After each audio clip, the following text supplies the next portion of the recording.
오늘 우리에게 주시는 말씀 마가복음 9장 2절부터 13절 말씀을 함께 읽겠습니다. 우리가 신년 감사기도회 때는 마태복음으로 읽었는데요. 오늘은 마가복음으로 변화산에서 일어났던 일들을 한번 읽어볼 겁니다. 효행복 교재를 펴주시고요. 효행복 교재를 펴주시고 그 다음에 마가복음 9장 말씀입니다. 다 찾으셨나요? 네, 좋습니다. 그러면 마가복음 9장 2절서부터 13절까지 말씀을 우리 다 같이 한 목소리로 봉독하겠습니다. 엿새 후에 예수께서 베드로와 야고보와 요한을 데리시고 따로 높은 산에 올라가셨더니 저희 앞에서 변형되사 그 옷이 광채가 나며 세상에서 빨래하는 자가 그렇게 희게 할 수 없을 만큼 심히 희어졌더라. 이에 엘리야가 모세와 함께 저희에게 나타나 예수로 더불어 말씀하거늘 베드로가 예수께 고하되 랍비여 우리가 여기 있는 것이 좋사오니 우리가 초막 셋을 짓되 하나는 주를 위하여 하나는 모세를 위하여 하나는 엘리야를 위하여 하사이다 하나 이는 저희가 심히 무서워하므로 저가 무슨 말을 하는지 알지 못함이더라. 마침 구름이 와서 저희를 덮으며 구름 속에서 소리가 나되 이는 내 사랑하는 아들이니 너희는 저의 말을 들으라 하는지라. 문득 둘러보니 아무도 보이지 아니하고 오직 예수와 자기들 뿐이었더라. 저희가 산에서 내려올 때 예수께서 경계하시되 인자가 죽은 자 가운데서 살아날 때까지는 본 것을 아무에게도 이르지 말라 하시니 저희가 이 말씀을 마음에 두며 서로 문의하되 죽은 자 가운데서 살아나는 것이 무엇일까 하고 이에 예수께 묻자와 가로되 어찌하여 서기관들이 엘리야가 먼저 와야 하리라 하나이까. 가라사대 엘리야가 과연 먼저 와서 모든 것을 회복하거니와 어찌 인자에 대하여 기록하기를 많은 고난을 받고 멸시를 당하리라 하였느냐. 그러나 내가 너희에게 이르노니 엘리야가 왔으되 기록된 바와 같이 사람들이 임의로 대우하였느니라 하시니라. 아멘. 아멘. 변화산에서의 이야기입니다. 변화산에서 이야기예요. 우리가 새벽에 한번 말씀을 들었기 때문에 이해하는 데 어려움이 없으실 겁니다. 교재를 펴시죠. 교재 첫 번째 달라 거기 한 7줄쯤 있습니다. 같이 읽어볼까요? 시작. 본문은 우리에게 매우 잘 알려진 변화산 사건입니다. 예수님께서 예수님의 죽음과 부활을 알리시고 엿새 후 베드로와 야고보와 요한만을 데리고 따로 높은 산으로 오르셨습니다. 그곳에서 예수님의 모습이 변하는 것을 그들은 목격하였습니다. 예수님의 옷이 변하여 새하얗게 빛났고 변화하신 예수님 옆에 모세와 엘리야가 나타나더니 예수님과 대화하기 시작합니다. 그리고 구름이 일어나서 그들을 뒤덮고 구름 속에서 소리가 들립니다. 이 광경은 출애굽기 24장과 매우 흡사합니다. 예. 지난번에 설교를 했으니까 더 많이 설명하실 필요는 없을 것 같아요. 산으로 오르십니다. 왜 가셨을까죠? 왜 가셨을까? 제자들에게 뭔가를 좀 보여주려고 그러긴 좀 어려워요. 왜? 거기서 예수님이 변형하사가 아니고요. 여러분들 그거 좋아하시나요? 세일러문 하면 휙 이렇게 지팡이를 돌리고 뺑그르르 돌면 바뀌죠. 근데 예수님이 자기가 자기를 지금 변형시키신 게 아니에요. 그건 변형되사입니다. 바꾸어지셨어요. 그러니 제자들에게 가자고 내가 뭔가 좀 화끈한 거 멋진 거 보여주겠다고 조용히 부르신 거는 아니에요. 자기가 뭘 하겠다고 부르신 건 아니셨을 겁니다. 왜 가셨을까? 뭔가 보여주려? 그건 좀 아닌 것 같아요. 약속이 있으셨나요? 거기 엘리야랑 모세랑 만나기로 했는데 그러려면 구태여 제자들을 데리고 가실 이유가 없어요. 가면 모세와 엘리야가 누구죠? 제자들과 한 것도 없고요. 또 예수님이 여기 이 제자들에게 가서 뭘 얘기하신 것도 없어요. 그냥 제자들과 함께 그리로 가시는 겁니다. 뭔가를 보여주러 가신 것도 아니고 약속이 있으셔서 가신 것도 아니에요. 출애굽기 24장과 굉장히 유사합니다. 그리고 여기에 나와 있는 모세와 엘리야라는 사람이 산에 올라갔던 사건들을 기억하면 예수님이 왜 산으로 가셨는지가 조금 감이 잡혀요. 출애굽기 24장 보면 다른 건 아니죠. 시내산 앞에 와서요 하나님의 말씀이 전해져요. 이제 언약을 맺을 거예요. 언약을 맺는데 사실은 하나님이 출애굽기 19장 20장 잘 보시면요 하나님이 그래 언약을 맺겠다고 좋다라고 하셔요. 이제 먼저 시작부터 아주 신사적으로 하시죠. 우리가 자원하는 마음으로 하길 원하시는 거예요. 나는 너희 하나님이 되고 싶고 또 너희는 나의 백성이 되고 싶냐? 내가 너에게 주는 계명들 이 율법을 너희가 지키면 난 너희 하나님이 되고 나는 너희는 내 백성이 된다. 이 언약, 이 약속 앞으로, 이 계약 앞으로 나오겠냐라고 부르셔요. 거기에 백성들이 오케이 합니다. 예, 그렇게 하겠다고. 그거 좋다고, 너무 좋다고, 그렇게 하겠다고 그래요. 그러니 하나님이 이제 됐어요. 그 다음부터는 이제 말씀하시는 거죠. 언약, 율법을 말씀하십니다. 십계명을 훅 말씀하셔요. 그리고 이제 쭉 얘기하려고 하셔요. 그런데 사람들이 들을 수가 없어요. 고만이에요. 그 음성을 감당을 못하겠어요. 죽을 것 같아요. 계속 듣고 있다가는 우리의 심장이 터질 것 같아요. 그러니 뭐라 그래요? 그러지 마시고. 사람들이 굉장히 모질어요. 모세를 부르시라고. 모세를 불러서 그냥 모세한테 얘기하시라고. 그러면 모세가 얘기를 듣고 내려오면 우리가 그거 하나님의 말씀인 줄 알고 그대로 따르겠다고. 사람들이 모질죠. 자기들은 힘든데 모세는 안 힘든가요? 모세를 보냅니다. 모세는 그 길을 갑니다. 모세가 자기가 가고 싶어서 간 것도 아니고요. 그리고 그냥 가고 싶으면 가는 것도 아니에요. 가야만 했고요. 그리고 또 하나님께서 부르시니 가는 겁니다. 부르셔서 가요. 산 위로 올라갑니다. 그리고 거기에서 하나님을 만나요. 그리고 하나님이 모세에게 말씀을 주십니다. 엘리야도 마찬가지예요. 엘리야도 호렙이라는 산으로 가죠. 그 호렙이라는 산이 아마도 신의 산일 거라고 그래요. 왜냐하면 여러분 아시는 것처럼 그 이스라엘 그 가나안 땅이 있으면요, 위에 저쪽 위에는 헐몬이 있어요. 그리고 쭉 내려오다가 갈릴리가 있고 요단강이 있고 사해가 있고, 그리고 그 아래 유다 광야 쪽으로 해서 자기들의 경계가 끝납니다. 여기 이집트에서 나와서, 애굽에서 나와서 이 미디안 광야, 이 광야에 신의 산이 있었죠. 그러니 모세가 여기 있었습니다. 남쪽에서도 더 남쪽에 신의 산이 있어요. 엘리야 이야기를 보시면요, 엘리야가 사마리아에서부터 계속 도망옵니다. 쫙 도망와가지고요, 이 유다 경계를 넘어요. 그리고서는 그 광야로 들어가서 로뎀나무 아래서 죽으려고 하죠. 그때 하나님의 사자가 와서 이 사람에게 먹이고, 그 다음에 하나님의 산 호렙이라고, 호렙이 그러니까 이상하네요. 하나님의 산 호렙으로 인도합니다. 사람들 말은 그게 아마도 신의 산, 거의 신의 산일 거라고. 왜냐하면 남쪽, 거기서도 더 남쪽으로 갔으니 하나님의 산이라고 부른 신의 산, 호렙산, 그 산, 어쩌면 같은 산입니다. 그 산으로 엘리야가 간 거 아니에요. 부른 거예요. 부르시고 또 오라고 그러신 거예요. 오라고, 어쩌면 생명을 주시려고, 삶을 거기서 이어가게 하시려고 부르십니다. 부르시는 그곳에서 신의 산에서 있었던 일과 비슷해요. 천둥, 바람, 흔드는 것, 그 가운데 엘리야에게 세미한 음성이 들리죠. 그리고 말씀을 주셔요. 그 말씀이 엘리야에게 사명으로 임합니다. 해야 될 일이에요. 모세를 부르셔서 천둥과 그리고 그 땅을 흔드시는 가운데 모세에게 주신 말씀도 뭐예요? 어떻게 살아야 되는지에 관한 이야기입니다. 토라를 주시죠. 어떻게 살아야 되는지예요. 엘리야에게 주시는 것도요, 사명, 뭔가 맥락은 굉장히 달라요. 여기는 누구에게 가서 기름 부어라, 누구에게 가서 기름 부어라, 하사엘에게 기름 부어라, 기름 부어라는 얘기만 하고, 모세에게는 이렇게 살아라 얘기했지만 결국은 뭐예요? 어떻게 살아야 되는지에 관한 이야기예요. 삶의 길, 그리고 너가 해야 될 이 땅에서의 삶에 대해서 모세에게도 그리고 엘리야에게도 똑같은 말씀을 산에서 하십니다. 여기 그게 유사해요. 그게 유사하다면 여기 예수님이 산에 오르신 이야기도 그렇게 이해할 수 있어요. 부르신 거죠. 그리고 가야만 합니다. 가야만 하는 그곳에서 뭐 하는 거예요? 영광이, 거기에서는 땅을 흔드는 일들, 그런 것이 있었지만 여기는 그런 건 아니에요. 영광이 임하고요, 그리고 구름이 가득해요. 그 다음에 여기서도 말씀이 임합니다. 어떻게 살아야 되는지요. 어떻게 살아야 되는지, 도대체 어떤 믿음으로 살아야 되는지, 그리고 어떻게 살아가야 되는지가 여기 이 산에서 지금 들립니다. 그러면 새벽에도 말씀드렸지만 이 자리는 아주 특별한 자리예요. 하나님 앞에 나아가요. 내가 가는 거 아니에요. 부르신 거예요. 하지만 가야만 하는 자리입니다. 그 자리에 영광이 나타나고요, 그 가운데 여러 가지 방식이나 결국은 우리가 어떻게 살아야 되는지에 대한 말씀이 임해요. 설명이 임하기도 하고요, 구체적인 계획이 우리 가운데 주어지기도 하고요, 그리고 전체적인 조망이 주어지기도 합니다. 세 가지 한번 잘 보셔요. 율법은 우리가 어떻게 살아야 되는지에 대해서 가르쳐요. 엘리야에게 주신 건 아주 구체적인 사명입니다. 뭘 해야 되는지, 너 누구에게 가라, 가서 뭘 해라 라는 게 주어져요.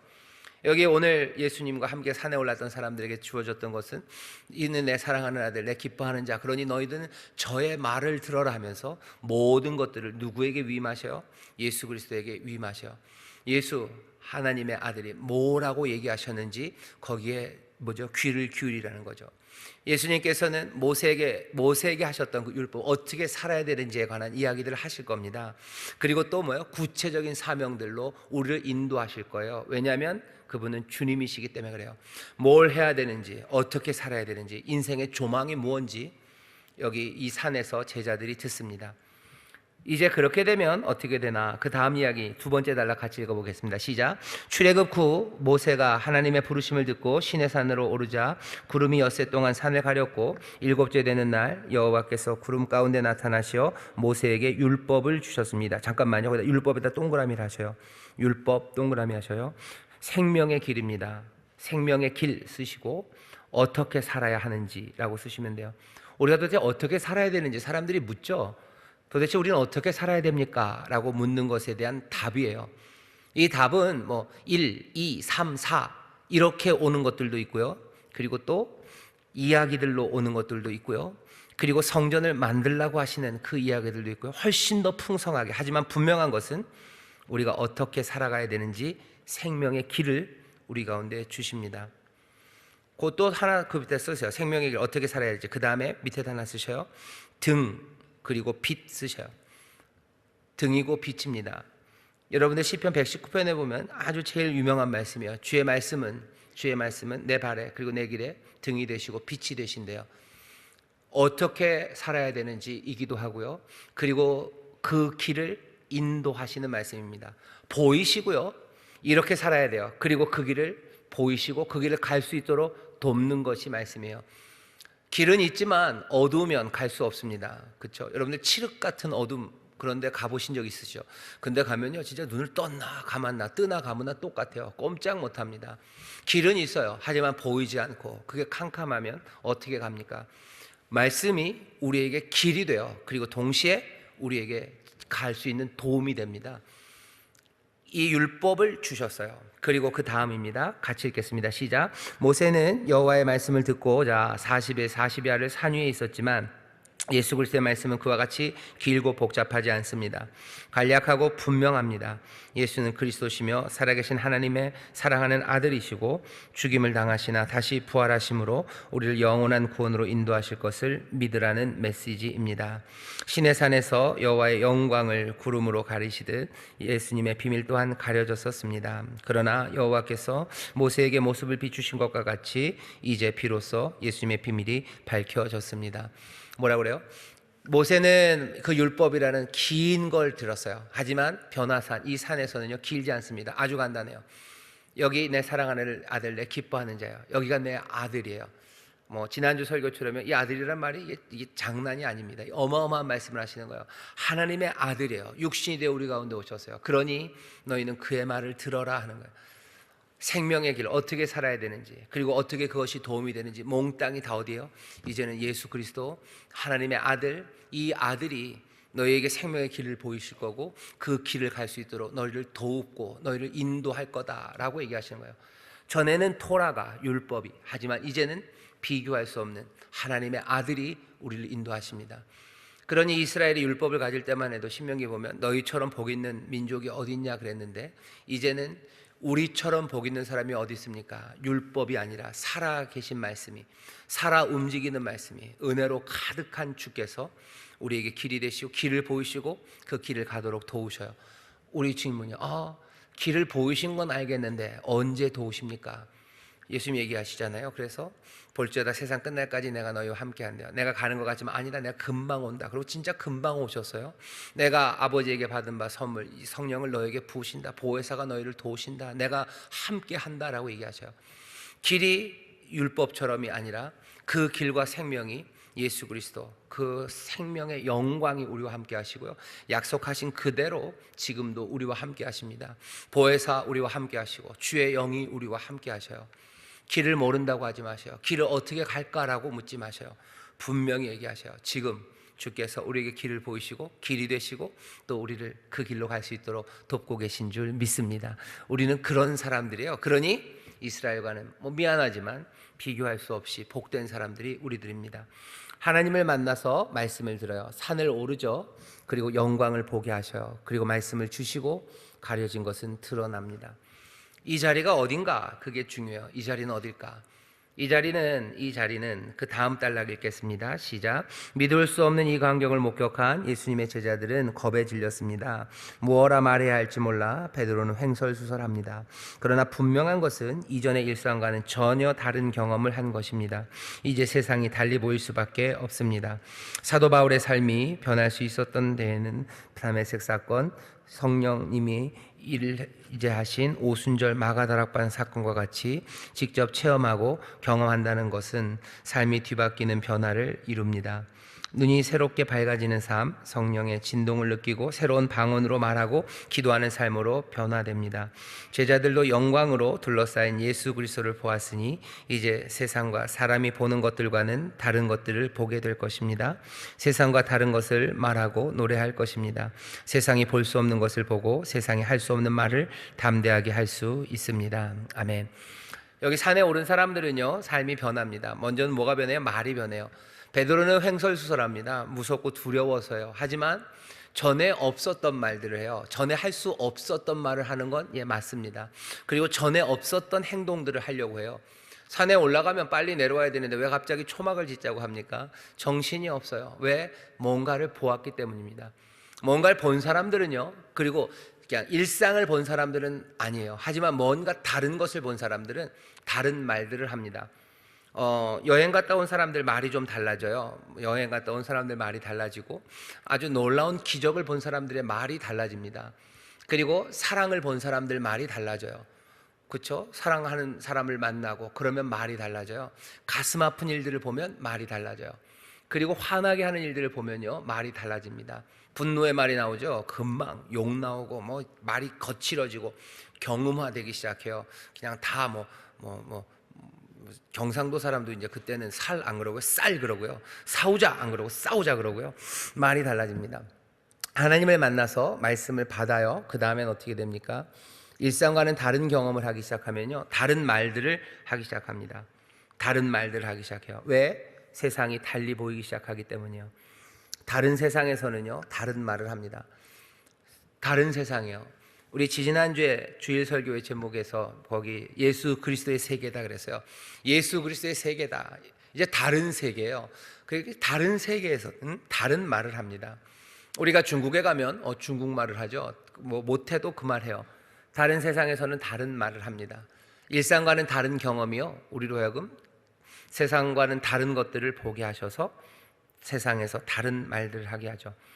우리가 본 것대로 말합니다. 그리고 본 것이 우리의 말을 바꿔냅니다. 그냥 절망에 가득한 곳을만 봤다면요, 그냥 절망의 말밖에 나올 수가 없어요. 하지만 거기에 하나님의 나라가 임하고 거기에 하나님의 영광이 임한 걸 보면 절망만을 본 사람과는 달리 얘기합니다. 절망이 있지만 아니 여기 그래도 뭔가가 있다고 말하기 시작해요. 사람들은 횡설수설하는 말 같고 뭐가 이상하다, 쟤들 뭐지? 라고 말하지만 본 사람들은 말이 바뀔 수밖에 없습니다. 힘들고 어려워도 하나님 앞에 나와 예배하는 가운데 하나님이 주시는 은혜와 그리고 기쁨을 본 사람들은 여기 들어올 때와 똑같은 말을 할 수는 없어요. 어쩌면 사람에 따라 다르겠지만 조용히, 하지만 분명히 난 그래도 다른 것을 보았다고 말해요. 갈릴레이가 여러분들 천동설을 얘기를 했어요. 재판에서 그 얘기를 했네 안 했네 말이 많지만 재판이 끝나고 나가면서 뭐라고 얘기해요? 그래도 지구는 돈다 그러고 나갔대요. 말을 달리할 수밖에 없어요. 왜? 자기는 봤기 때문이죠. 여러 가지 계산으로 천동이 하늘이 움직이는 게 아니라 이건 땅이 움직이는 거예요. 그걸 수학적으로 천문학적으로 봤어요. 그러니 다른 말을 할 수밖에 없죠. 용감하게 아니다 그래도 지구는 돈다라고 말할 수도 있어요. 하지만 갈릴레이는 조그맣게라도 그래도 지구는 돈다라고 말할 수밖에 없습니다. 하나님의 은혜를 받고 그리고 영광을 본 사람들은 뭐가 됐든지 다른 말을 할 수밖에 없어요. 누구는 크게, 누구는 작게, 누구는 그 감동과 그 감격과 부르심이 광장에서 외치게 하시는 이가 있을지도 모르고, 아니면 조용히 내 아들에게, 다른 사람들에게 몰라도요, 갈릴레이가 재판정에선 그 말 못해도 자기 아들 손잡고 아들아 그래도 지구는 돈다라고 말할지 몰라도, 어떤 방식이 될지 몰라도요, 말은 반드시 바뀝니다. 다른 말을 할 수밖에 없습니다. 다른 세상에서는 다른 말을 해요. 영광의 예수 그리스도를 본 사람들, 그 사람들은 말이 바뀝니다. 외쳐 노래할 수도 있고요, 춤추며 노래할 수도 있고, 아니면 눈물로라도 하겠지만 여러 각양의 방식 가운데 다른 말들을 하기 시작해요. 우리 교회도 마찬가지입니다. 우리 교회도요, 세상과는 다른 말을 하는 사람들이에요. 저도 그렇고 우리 구역자님들도 그래요. 말하는 방식과 그 스피커의 크기는 다 다르겠죠. 그리고 그것들을 내어놓을 수 있는 방식들은 다 다르죠. 누구는 투박하게, 그리고 누구는 세련되게, 누구는 큰 목소리로, 누구는 작은 목소리로.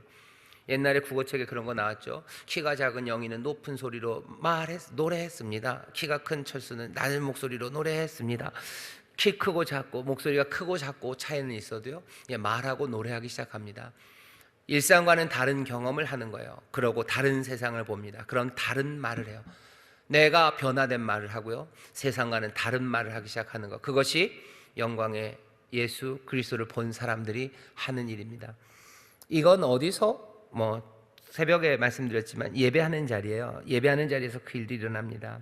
영광을 보는 자리가 있습니다. 그리고 그 영광을 보는 자리는 꽤나 다양해요. 하나님이 우리에게 영광을 보이셔요. 그 다음 단락 읽어볼까요? 시작. 예수 그리스도를 따르는 자들에게 예기치 못한 영광과 하나님의 은혜가 부어질 때가 있습니다. 그리고 그리스도인들은 그 영광과 은혜의 기억과 감격으로 살아갑니다. 그러나 안타깝게도 예수님의 제자 모두가 이 광경을 목격한 것이 아니듯 하나님의 은혜가 세상 모두에게 똑같이 주어지지 않습니다. 거기까지요. 이 말이 참 묘합니다. 하나님의 은혜가 모두에게 임하지만요, 똑같이 주어지지는 않습니다. 그렇죠? 예수님이 제자를 셋만 데려갔어요. 셋만 데려갔어요. 이 셋이 무슨 예수님 앞에 뭘 잘해서도 아니에요. 마가복음 보면 이 셋은요, 아주 유명하게 멍청하고 약간 좀 바보 같은 그런 사람들입니다. 왜 이 셋만 데려가고 나머지 9은 안 데려가셨을까? 그 설명은 없어요. 이 셋이 특별한 건 없습니다. 그냥 뭐만 있어요? 그냥 부르셔서 은혜의 자리로 오게 하신 거예요. 누가 많은 은혜를 누리고 하나님의 영광을 많이 받다고 해서 그 사람이 훌륭한 건 아닙니다. 하지만 또 말할 수 있어요. 이 사람들은 복된 사람들 맞습니다. 복된 사람들 맞아요. 하지만 내가 무언가를 해서는 아니에요. 은혜로 우리를 부르십니다. 그리고 또 재밌는 건 셋이 올라갔지만 말한 사람은 베드로입니다. 나머지 둘은 가만히 있어요. 반응은 다릅니다. 반응이 달라요. 베드로의 반응이 달라요. 그럼 야고보와 요한은 거기서 아무것도 못 봤을까? 아니요, 분명히 보긴 봤어요. 하지만 반응은 다릅니다. 모두가 보게 하신 건 아니에요. 하지만 또 모두가 봤다고 해서 똑같은 반응이 오는 것도 아니에요. 은혜로 부르셨으니 감사함으로 누립니다. 그리고 거기에 대해서 내가 어떤 반응을 하는지는 여전히 나한테 조금은 달려 있어요. 내가 어떻게 반응할지, 영광을 보고서 모든 사람들이 바뀔 수밖에 없는 건 사실이에요. 하지만 얼마나 어떻게 바뀔지는 그건 조금씩 다른 것 같습니다. 우리가 예배하는 자리에서요, 예배해요. 여기 우리가 성전에 모여서 예배합니다. 누구는 오고 누구는 오지 못했어요. 그것도 하나님의 은혜예요. 또 함께 예배하는 자리에서 모두가 다 영광을 보는 것도 또 아닙니다. 누구는 한 예배에서, 동일한 예배에서 그냥 자다가 나간 사람이 있어요. 그냥 들어오면서 잠들어서 나가면서 깹니다. 그 무슨 일이 있었는지 아무것도 생각이 안 나요. 어떤 사람들은 들어올 때부터 하나님의 은혜가 넘쳐요. 매번 그런 건 아닐지도 몰라요. 하지만 은혜가 넘치고 또 그 은혜 가운데서 새로운 반응들, 새로운 변화로 나아갑니다. 그게 다 달라요. 또 함께 영광을 누리고 은혜를 받았다고 해서도 새롭게 결단하는 것과, 그리고 또 하나님을 향한 그 찬송과, 그리고 고백의 그 강도가 사람들마다 다 달라요. 하지만 놓칠 수 없고, 그리고 또 부인할 수 없는 것은 모두가 똑같이 반응하는 건 아니어도요, 분명히 변합니다. 분명히 변해요. 영광을 보는 은혜를 우리에게 그러니 주시는 겁니다. 영광을 보는 은혜를 우리에게 주셔요. 모두에게 똑같이 주는 거, 모두가 똑같이 반응하는 건 아닙니다. 하지만 모두가 달라질 수밖에 없습니다. 우리 그 다음에 은혜의 시대일지라도부터 읽을까요? 시작. 은혜의 시대일지라도 우리는 하나님께서 우리에게 분명한 표지를 주시길, 힘과 용기를 주시길 늘 기대하고 간구해야 할 것입니다. 은혜의 표징은 언제나 예기치 못한 곳에서 주어집니다. 그리고 그 은혜를 체험한 이들은 달라질 수밖에 없습니다. 예수 그리스도를 믿고 사랑할 때 성령이 임하고 변화가 일어납니다. 세상에 맞춰 살고자 하던 삶이 이제 하나님의 영광을 사모하며 성령 충만함으로 세상을 변화시킬 것입니다. 은혜의 영광의 자리로 오는 거죠. 꼭 예배하는 요 성전 여기만이라는 것은 아니에요. 성령의 인도하심을 따라, 예수님의 인도하심을 따라 우리가 높은 곳에 올라가게 하시는 시간들이 있어요. 그 시간에 여기 그래서 이름을 일부러 안 써놓은 것 같아요. 그냥 높은 산이에요. 그냥 높은 산. 호렙이라고도 안 그러고 신의 산이라고도 안 그러고 뭐 다볼이라고도 아니면 헐몬이라고도 어떤 산의 이름도 되지 않으셔요. 그냥 높은 산입니다. 주가 나를 인도하시는 곳, 은혜로 부르시는 곳이 있어요. 그곳에서 영광을 보게 하시고 우리에게 말씀을 들려주셔요. 어떻게 살아야 할지를 말씀을 들려주십니다. 다른 세상을 보았기 때문에 다른 말을 해요. 그리고 다른 말씀을 들으니 삶이 변합니다. 10cm가 변할지 아니면 1kg가 변할지 그건 은혜 따라 하나님의 인도하심에 따라 달라요. 하지만 분명한 것은 영광을 본 사람, 그 사람의 삶은 이전과 같을 수 없습니다. 절대로 이전과 같을 수 없게 하시는 그 영광과 그 말씀이 우리 가운데 임해요. 그 시간이 우리 가운데 점점 더 풍성해지기를, 또 그 자리로 주님이 우리를 인도해 주시기를 사모하며 갑니다. 우리가 만든 게 아니죠. 예수님이 세팅해 놓은 거 아니에요. 그냥 가실 뿐이에요. 그러면 은혜가 임합니다. 이 모든 것들은 자동은 아니에요. 자동이 아니에요. 자판기처럼 어디 가면 자동으로 아니에요. 그러니 사모하는 마음으로 가는 겁니다. 간절히 바라며 나가는 거예요. 바랄 때마다, 사모하며 나갈 때마다 하나님은 어떻게 하신대요? 나를 간절히 찾는 자가 나를 만난다고, 내가 만날 거라고 얘기하셔요. 왜 은혜가 임하지 않나라고 너무 염려하지 마셔요. 신실하신 하나님께서 간절히 찾는 자, 은혜로 부르신 곳에 나오는 사람을 만나시는데 그곳은 늘 영광으로 만나십니다. 그러니 우리는 매번 꿈꿀 수 있어요? 우리가 하나님 앞에 갈 때마다 하나님의 영광을 보이실 걸 우린 매번 꿈꿀 수 있습니까? 꿈꿀 수 있을 뿐만 아니라요, 반드시 그렇게 사모하며 나와야 합니다. 히브리서에서 그러죠. 하나님 앞에 나오는 사람들, 그는 반드시 그가 계신 것과 그가 자기를 찾는 자들에게 상 주시는 이심을 믿어야 할지니라. 야고보가 뭐라 그래요? 너희가 왜 못 얻는지 아냐? 얻지 못한 것은 구하지 않기 때문 아니냐. 찾지 않아요. 그거 기대하지 않아요. 기대하고 나왔는데 늘 실망시키셨어요? 아니요, 그렇지 않습니다. 기대하며 나오는 사람들 하나님 만나셔요. 그 영광으로 내 삶이 어떻게 변하게 하실지, 그 강도는 다를지 몰라도요, 그 영광 앞에서 우리의 삶은 달라집니다. 그리고 달라져야만 합니다. 그리고 그것들을 정말로 그렇게 변화되는 것들이 우리 가운데 증거되기를 바라요. 말하고 싶지도 않고, 그리고 생각하고 싶지도 않아서 무슨 일이 있었는지 자세히 읽기도 싫고, 그래서 읽어보지도 않았어요. 그냥 말은 정인이 하는데 그냥 걔 얼굴을 보고 싶지도 않아요. 사실은 보면 속상할 것 같고. 근데 들리는 말로는 그의 양부모님이 무슨 또 크리스찬이라는 이야기를 하고, 그래서 또 그랬다 그러고, 그런 이야기를 들을 때마다 속상하고 이게 뭘까 싶습니다. 그분들의 믿음을 우리가 부인하고 아무것도 아닌 양 할 수는 없어요. 그래도 그냥 우리가 가져야 되는 생각은 영광을 보고 그 말씀을 들으면 내 삶이, 우리가 바뀔 것, 그것들을 더 간절히 붙잡는 것밖에 없습니다. 다 설명 안 돼요. 다 설명 안 되면 어떡합니까? 우리가 믿는 바를 따라서 가기 시작해야 되는 거죠. 믿는 바를 따라서 가야 되는 거면 다 설명 안 되면 은혜의 자리로 우리가 가면 돼요. 우리가 영광의 자리로 나가면 돼요. 함께 손잡고 나가서 기도하고 예배하고 하나님의 은혜를 구하는 겁니다. 다 설명 안 되면 함께 살아가기 시작하는 거죠. 오늘 우리 구역장님들 함께 모이셨는데요, 이제 세상에 달라 보이는 사람들로 우리를 부르셨어요. 분명히 우리는 그 영광들을 본 사람들입니다. 그리고 달라져 왔어요. 그게 폭발적으로 1kg짜리 달림인지 아니면 10cm인지는 모르겠지만 분명히 우리를 바꾸시고 하나하나 그 복된 길로 우리를 인도하십니다. 그것이 우리 구역장님들이고, 또 우리 구역장님들이 손잡고 산에 오르는 우리 구역원들의 삶이 그렇게 복되게 바뀌기를 바라고 또 기도합니다. 자, 한 걸음 내딛기 같이 읽어볼까요? 시작. 2021년은 다른 어떤 때보다도 하나님의 영광을 간절히 사모하게 되는 때입니다. 주변에서 우리가 보게 되는 것과 듣게 되는 것이 우리를 낭만케 하는 것뿐이기 때문입니다. 변화산의 감격을 사모하는 예배와 기도가 되도록 산을 올라가는 순종이 필요합니다. 우리가 할 수 있는 일은 무엇이 있을까요? 손을 잡고 산에 같이 올랐으면 좋겠어요. 그 산이 이름이 딱 있진 않죠. 다볼도 아니고 헐몬도 아니고 시내도 아니고 호렙도 아닙니다. 그냥 높은 산입니다. 높은 산이니 힘든 거예요. 높은 산이니 작정을 하고 올라가야 되는 겁니다. 아마 지금 높은 산이라는 건 아까도 말씀드린 것처럼 아마 예배드리기 어려운 이웃들, 예배드리기 어려운 성도들, 그런 연세 많으신 분들, 그분들 손을 잡고요, 산이 쉽지 않아요. 높은 산입니다.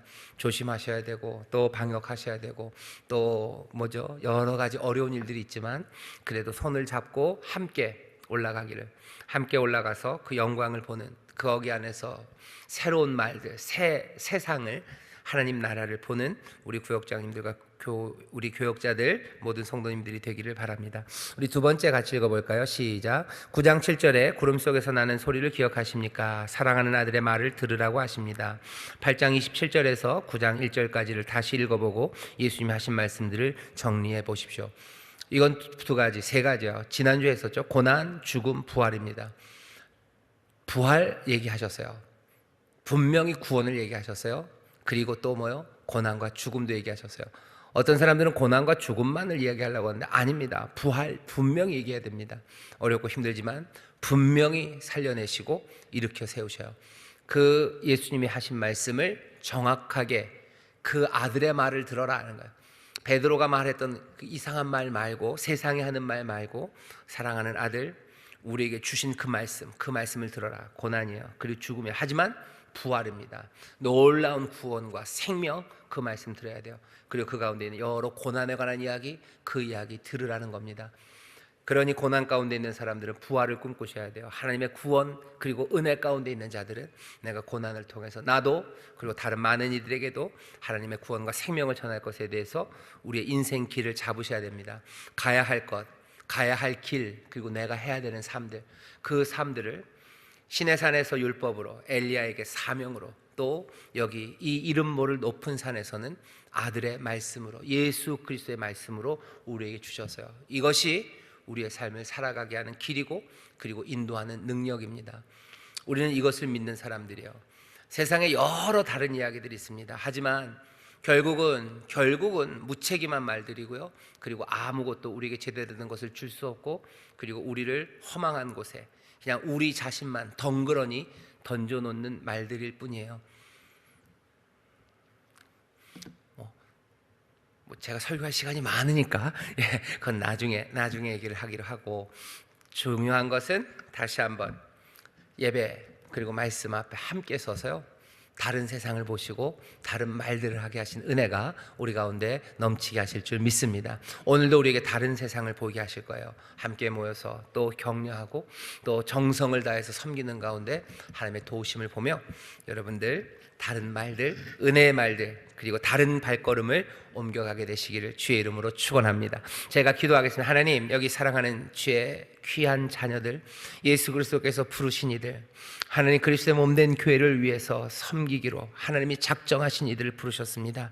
필요한 모든 은사에 부족함이 없게 하시고 하늘의 평강과 사랑을 더하셔서 이 모든 일들을 소망 가운데 기쁨으로 주여 주의 영광을 보며 감당하는 우리 구역장들이 되게 하여 주옵소서. 바라옵기는 이들이 함께 예배할 때마다, 하나님 앞에 나올 때마다 그 놀라운 영광과 새로운 세계를 보게 하셔서 주여 이들의 입술에서 나오는 말들과 그 고백과 찬송이 주여 이전과 달라지게 하시고, 이들이 걸어가는 발걸음이 아버지 하나님 달라지게 하시며, 그리고 걸어가는 삶의 방향이 아름다워지도록 성령님 늘 함께하여 주시옵소서. 여기에 생명이 있음을 믿고 붙잡고 나아가오니 주여 복 주시는 아버지여, 예비하신 모든 것, 그 나라와 그 의를 구하며 그 아들을 따르는 이들에게 넘치게 하시고, 신령과 진정으로 예배하는 그곳에 하나님의 거룩한 것들과 이 땅의 기름진 것들로 충만케 하여 주옵소서. 감사드리며 예수님 이름으로 기도하옵나이다. 아멘.